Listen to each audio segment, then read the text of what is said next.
Bora reagir a mais um vídeo aqui dos canais ESPN, analisando esse jogo do Atlético Mineiro.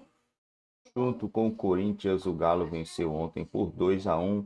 Imprensa esportiva falando que o Corinthians foi melhor, é porque a imprensa paulista, né? O negócio é, no final das contas, quem somou 3 pontinhos foi o Galo, né? 3 pontinhos na conta. O Atlético Mineiro hoje tem 2 jogos atrasados, né? Se vencer esses 2 jogos, pode ficar ali a 2 pontos do Palmeiras, que é o favoritaço ao título, né? Então, sendo assim, se o Galo consegue fazer resultado nesses jogos, a gente pode ver que o Galo ainda estará vivo na briga pelo título, né? Não tão vivo, mas eu acredito que daria ainda para buscar.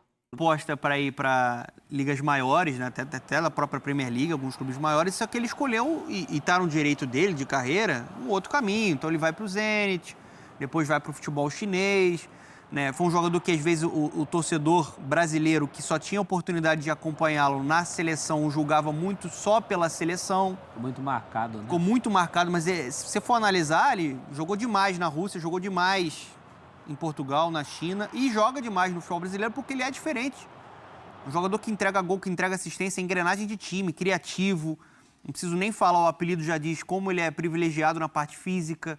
Então, assim, no futebol brasileiro, é um cara que você tem que botar na primeira prateleira de ordem técnica, né? Como chama o jogo para ele durante a partida, né? A partida passa muito ali por ele. O Galo tem essa qualidade, tem outros jogadores de qualidade. Essa dupla dele com o Paulinho é uma coisa para ficar para a história, né? Mesmo quando não interagem, mas os resultados do Galo passam muito pela dupla. Ontem o lance do segundo gol, Paulinho entrando. Paulinho, naquele lance, ele tenta fazer aquilo que o Galo não conseguiu a partida inteira.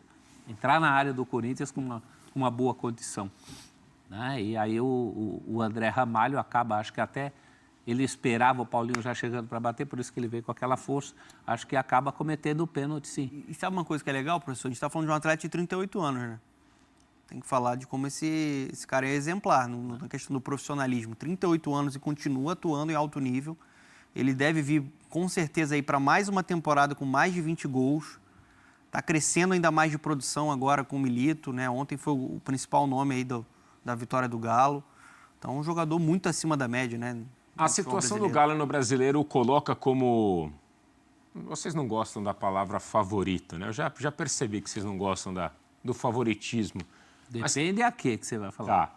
Não, mas assim, o que essa situação no Campeonato Brasileiro mostra para o Atlético? Porque assim, olhando para a tabela, mesmo que o Galo repita um segundo turno do ano passado, difícil imaginar que o time vai conseguir tirar 12 pontos aí, vai, para o Flamengo. Não sei, pode acontecer, claro. A situação mostra que para o Atlético a realidade de Copa. título está nas Copas.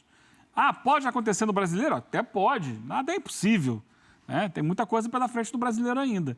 Mas eu imagino que o foco principal para buscar títulos esteja... E tem que tomar cuidado. Libertadores e Copa do Brasil. Com o Galo. Os adversários têm que tomar cuidado com o Galo. Claro. Não mata-mata. Fortíssimo. Já mostrou isso na própria fase de grupos da Libertadores. Você tem São Lourenço, né? Da Libertadores, e CRB. Favorito nos dois. Galo nas quartas já, né? Não sei. Vamos Sim, ver. Imaginando os adversários já olhando Sim. para um Galo nas quartas de final, né?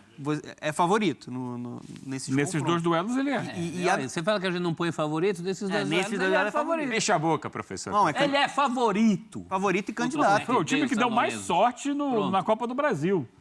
No sorteio que definiu os pares da Copa do Brasil. Ele pegou o time que todo mundo queria pegar. Sim. O time teoricamente mais fraco. Os adversários claro no chaveamento já olham para o Galo já naquela casinha da direita das quartas. O Galo tem 18 jogos. Comparando com o Botafogo, não é o líder, né? Porque o Flamengo tem 19 jogos, o Botafogo tem 20. Só para botar... Então, assim, se o Galo ganha esses 2 jogos, ele vai a 34, o Botafogo tem 40. E, assim, analisando principalmente o Flamengo, que é o líder, apesar do Flamengo ter que se dividir muito nessa sequência complicada, o Flamengo do Tite costuma ser um time muito constante, né? Não dá para contar pontuação. Que ele vai dar essa sopa, né? Poder pode. Pode, mas Ano passado ele deu uma arrancada, chegou no final lá com chance de ser campeão. Perdeu nas últimas rodadas ali, no finalzinho.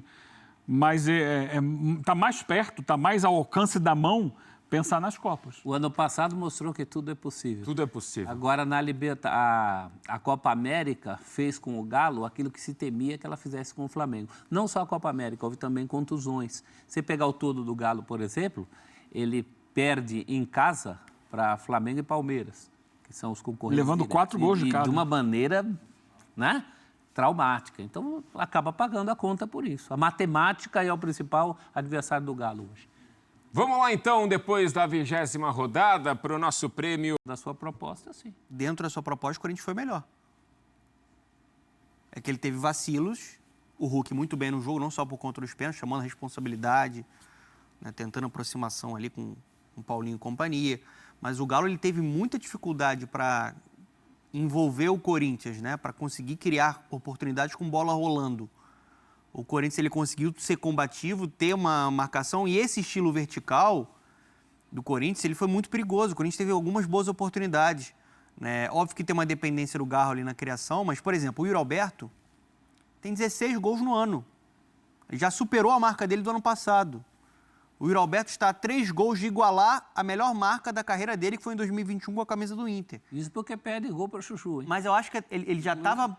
Inclusive, no lance do gol dele é um escanteio de um gol que ele perde, que é aquele gol que ele perde todo jogo, né? Mas mesmo assim, eu acho que ele fez um bom jogo. Fez. Eu acho que ele criou algumas boas oportunidades. O Matheus Mendes, um chute dele colocado, ele vai buscar no cantinho. Assim, é um jogador que está sendo ainda mais recuperado. Já tinha uma recuperação com o Antônio Oliveira, mas o Ramon Dias e o Emiliano, né, já cansaram de falar sobre a qualidade dele. Eu acho que essa parte mental ela é importante para qualquer atleta, mas o Yuri é um jogador que sente muita pressão. Então, assim, ele está se sentindo acolhido e está colocando a qualidade dele em prática. Assim, com bola rolando, eu achei que o Corinthians mostrou uma evolução muito grande ontem contra o adversário, né, fortíssimo, o Galo com os reforços, né, que recebeu, né, com os retornos de período de Copa América. São 4 jogos de vencibilidade. Então, assim, um time que agora o Milito ele tem material para colocar esse time em bom rendimento. Mesmo assim, o Corinthians foi lá e jogou com coragem fora de casa. Buscando o jogo, finalizando mais que o Galo. Assim. É óbvio que o torcedor, hoje você não quer negociar a derrota. O Corinthians precisa pontuar. Só que analisando rendimento, se o Corinthians seguir nessa atuada e repetir as atuações desse nível, é uma equipe para respirar, uma equipe para sair dessa zona complicada. Porque potencial tem, e tem um técnico extremamente experiente e competente. Assim, eu gostei do jogo do Corinthians ontem. Achei que o Corinthians, mesmo com a derrota, ele fez um jogo que mostra crescimento. Eu estou ouvindo vocês falarem, né, sobre os times que vão mostrando vontade aí, e futebol, claro, né, para sair dessa situação. E eu, do outro lado aqui, tem o Anjinho e o... Né, são os dois. A Consciência. Desse lado aqui está o professor... Leon Santos e Pedro Ferrari, os dois ali, ó. Isso. Não, nesse caso está o professor Celso Zelt aqui falando, mas tem que tirar um time lá de baixo, tem que tirar um time para entrar outro. Calma, professor, tem muita coisa pela frente. Não, porque tem times... a gente vai falar do Fluminense na sequência. Tem que puxar alguém, filho. Então, nessa altura que a gente vê no campeonato times de tradição e mais investimento e começam a dar sinais de recuperação dentro da tabela do campeonato, a gente vai olhar naturalmente para os times de menos investimento e menos tradição. Então, a gente já viu o Atlético Goianiense lá embaixo, o Vitória chegando lá embaixo, a gente vê o Juventude balançando, a gente vê a possibilidade do Cuiabá, que já entrou na zona de rebaixamento. A gente olha ali, será que o Criciúma vai manter essa pegada? Até quando vai manter essa pegada? Porque o segundo turno ele é muito mais difícil que o primeiro. E a produção me lembra, né? Esse Anjinho e esse Diabinho podem ser Copa do Brasil e Sul-Americana, Copa do Brasil e Libertadores, né? Ao mesmo tempo que você tem que sair dessa situação, você tem competição. Corinthians... Não só o Corinthians, o Grêmio. Também, claro, mas assim, o Grêmio. O assunto agora, né? Corinthians tem Sul-Americana e tem... O Ramon tem 4 jogos no Corinthians, não é isso? Isso. 4 jogos. 2 vitórias, 1 empate e 1 derrota. Um empate em casa, né? Que deveria ter vencido. Contra o Grêmio. Uma vitória surpreendente na Bahia. Sim. Surpreendente a vitória na Bahia. Uma baita vitória. Mas você levantou uma coisa importante. Foi o primeiro jogo que o Corinthians jogou com coragem fora de casa. Contra o Bahia não jogou com essa Finalizou coragem. mais que o Galo. Acho que nem era dia de ter coragem contra o Bahia também. Não, foi uma atuação Mas, que o jogo pedia. Exato. Mas está ganhando omoplatas desde que mantenha essa sequência. E isso é um ponto importante do Ramon, que ele consegue ter a leitura do adversário e ele não se prende só a um esquema. Então ele modifica. O jogo contra o Galo do Milito tem muita posse de bola. Então ele vai com o meio campo de pegada, né? O Alex Santana, o Ruyan, pressiona, já sai em velocidade. Um jogo mais vertical, de você tentar explorar principalmente o Yuri Alberto por ali. Então ele fez muito isso no Vasco, né? Do jogo dentro de casa, jogo fora de casa, lendo o adversário.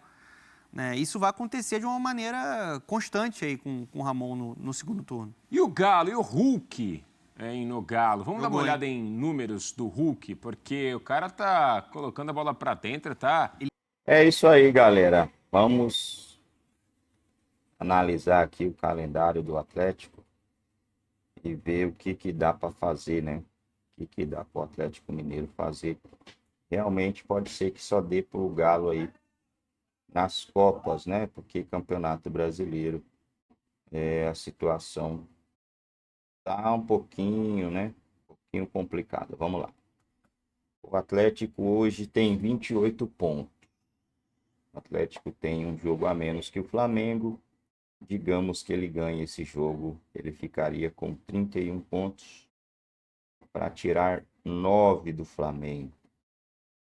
Em meio turno, o Atlético teria que fazer um segundo turno espetacular para tirar 9 pontos do Flamengo hoje, que é o líder, Flamengo e Botafogo. Agora, para um G4, o Atlético tem 2 jogos a menos que o G4, né? Palmeiras tem 36 pontos. O Galo pode chegar a, se ele vence, 31, 34. Ele pode ficar ainda 2 pontos do G4. Nesse quesito aqui, eu acredito que dá.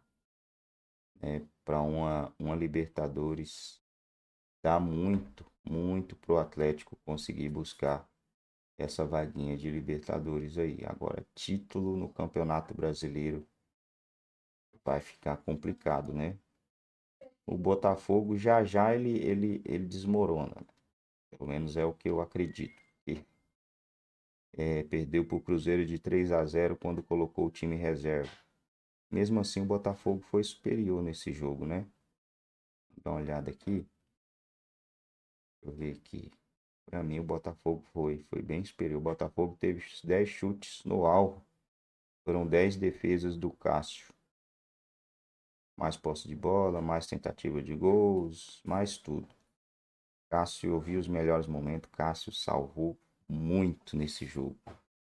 Mas mesmo assim, acho que com time reserva em algumas competições, o Botafogo tende a descer na tabela de Campeonato Brasileiro.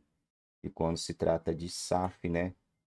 SAF vai querer que o time ganhe mais dinheiro e não que ele dê ali um foco em um campeonato ou outro, né? A SAF quer que o time avance para ganhar mais dinheiro, que é o caso do John Textor, né? Ele quer que o Botafogo vá às quartas de final da Copa do Brasil, porque é um papel a mais e não seja líder do Campeonato Brasileiro. Não é que não queira, né? É que você tem que escolher alguma coisa ali e o empresário vai escolher o papel.